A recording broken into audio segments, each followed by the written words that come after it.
Hello everyone.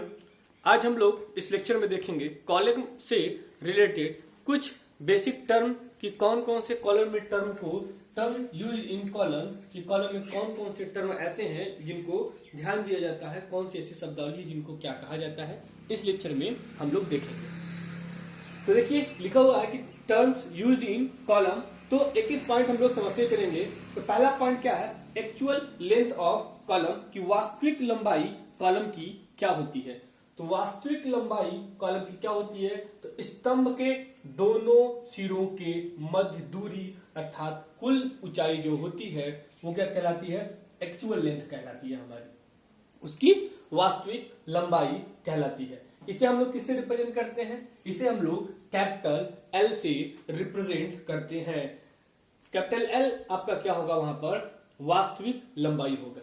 वास्तविक लंबाई के बाद नेक्स्ट टर्म जो आता है वो आता है प्रभावी लंबाई, इफेक्टिव लेंथ। तो इफेक्टिव लेंथ के लिए कंडीशन होती है कॉलम की कि कॉलम किस तरीके का बना हुआ है। तो हम लोग इससे रिलेटेड कुछ कंडीशन देखते हैं। क्या देखते हैं, यहां से कुछ कंडीशन देखते हैं।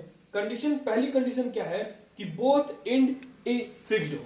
पहली कंडीशन क्या है कि बोथ एंड हो, वो क्या हो, फिक्स्ड हो, अर्थात दोनों सिरे वो है आबद्ध हो। तो इस कंडीशन में जो आपकी एल इफेक्टिव होगी वो होगी 0.65 एल, 0.65 एल। ये आपकी पहली कंडीशन है, यानी कि जब कॉलम का दोनों सिरा क्या होगा, आबद्ध होगा, तो उसकी जो प्रभावी लंबाई होगी वो 0.65 एल, और यहां पर यह है आपका इफेक्टिव लेंथ। ये आपका है इफेक्टिव लेंथ और ये क्या है आपका एक्चुअल लेंथ, एक्चुअल लेंथ। तो ये आपकी पहली कंडीशन होगी, तब इस कंडीशन में फर्क होगा। नेक्स्ट कंडीशन क्या है कि एक सिरा क्या हो आपका आबद्ध हो और दूसरा क्या हो, हिंज हो।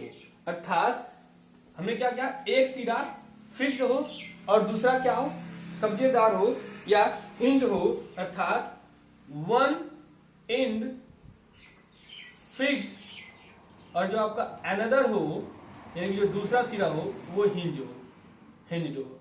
यानी कि एक सिरा फिक्स है और दूसरा कब्जेदार है, तो इसमें एल इफेक्टिव की कंडीशन हो जाती है 0.80 एल। इस वाली कंडीशन में होता है 0.80 एल। नेक्स्ट कंडीशन देखते हैं, थर्ड कंडीशन। तो दो कंडीशन हो गई।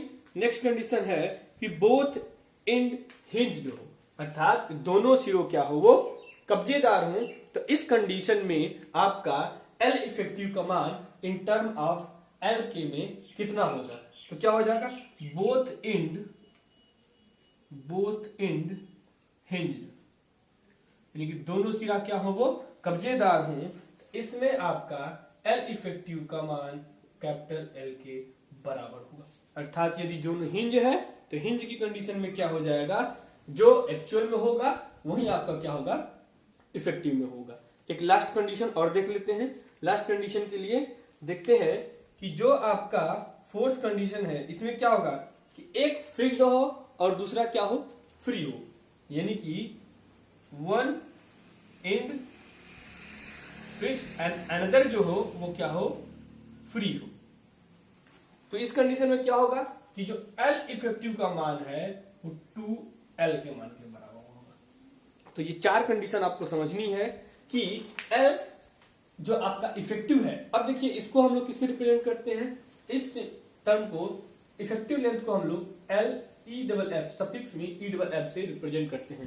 तो जहां भी कोई अगर ई डबल एफ आया है तो वो एल इफेक्टिव का मान है, प्रभावी लंबाई का मान है, न कि वास्तविक लंबाई का। तो प्रभावी लंबाई का मान हम लोग इसकी सहायता से कंडीशन के अकॉर्डिंग हम लोग वैल्यू में पुट अप कर देंगे। नेक्स्ट टर्म क्या है, लिस्ट लिटरल डायमेंशन, न्यूनतम पारस्प माप। न्यूनतम पारस्प माप वो माप है जब हम लोग किसी भी कॉलम का क्रॉस सेक्शन टॉप से देखते हैं, जब उसका परिच्छेद का क्षेत्रफल देखते हैं तो उसमें दो होगा, बी इंटू डी होगा या बी इंटू जो भी आप सिंबल देना चाहते हो। तो उसकी मोटाई में या उसकी चौड़ाई में जो मिनिमम होगा, जो मिनिमम होगा वही उसका क्या होगा, पारस्व माप होगा। यहां पर हम देखते हैं कि उसकी चौड़ाई में या मोटाई में जो आपका मिनिमम वैल्यू होगी वही आपकी क्या कहलाएगी, उसकी पारस्व माप कहलाती है। ये पॉइंट, तीनों पॉइंट क्लियर है। Actual length of column, then effective length of column and least lateral dimension. Next point क्या है, radius of gyration. Radius of gyration का मतलब होता है हिंदी में परिभ्रमण त्रिज्या। तो इसके लिए एक आपको फॉर्मूला याद करना पड़ेगा रेडियस ऑफ गायरेशन के लिए। इसको डिनोट करते हैं आर से। इसका फॉर्मूला होता है अंडर रूट में आई अपॉन ए। ये आपका फॉर्मूला है। आर क्या है आपका, ये है आपका रेडियस ऑफ गायरेशन। आई क्या है, आई आपका moment of inertia, moment of inertia. और ए जो है आपका वो क्या है, एरिया है। किसका एरिया है, परिच्छेद का एरिया है, कॉलम के परिच्छेद का एरिया है। तो ये 4 पॉइंट है। पहला क्या है, actual length of column, effective length, then least lateral dimension, then least radius of gyration.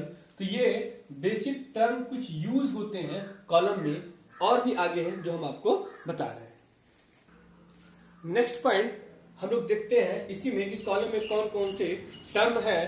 तो पांचवा पॉइंट है आपका तन्यता अनुपात, सिलेंडरनेस रेशियो। सिलेंडरनेस रेशियो को फॉर्मूले के टर्म में देखते हैं कि सिलेंडरनेस रेशियो को हम लोग कहीं कहीं के से भी लिखा होता है और कहीं कहीं लेमडा से भी लिखा होता है। तो इसका जो फॉर्मूला होता है के आर इक्वल टू या एल आर इक्वल टू होता है एल इफेक्टिव अपॉन आर। और एल इफेक्टिव क्या है आपका, अभी हम बताएं, ये आपका क्या है, प्रभावी लंबाई। ये क्या है आपका, प्रभावी लंबाई। और आर क्या है आपका, रेडियस ऑफ गायरेशन। ये क्या है, रेडियस ऑफ गायरेशन। तो यहां से आपका तन्यता अनुपात क्लियर होता है। अब आवरण क्या होता है, ये आपको आवरण समझना है। ये बात हो रही है, कवर की बात हो रही है। और अब हम बता चुके हैं आपको कि कवर हम लोग कितने देते हैं, 2 देते हैं। तो यहां पर आपका 2, जैसे हम लोग किसी भी में देखते हैं, बीम में देखते हैं या कॉलम में देखते हैं, तो हम लोग कॉलम के लिए क्या करते हैं, देखिए बीम और कॉलम में थोड़े से कॉन्सेप्ट चेंज होते हैं। एक आपका इफेक्टिव कवर होता है और एक आपका क्लियर कवर होता है। तो यहां पर हम लोग किसकी बात करेंगे, कॉलम में क्लियर कवर की बात करेंगे कि कवर होता क्या है।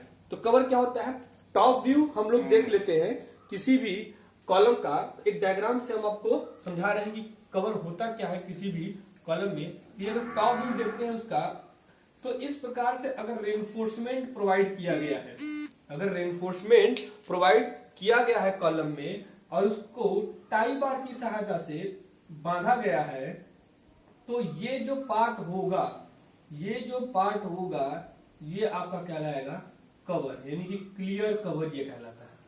कौन सा कवर कहलाता है, क्लियर कवर। तो हम लोग कॉलम में कवर की बात किसकी करेंगे, क्लियर कवर की बात करते हैं कि कॉलम में क्लियर कवर क्या होता है।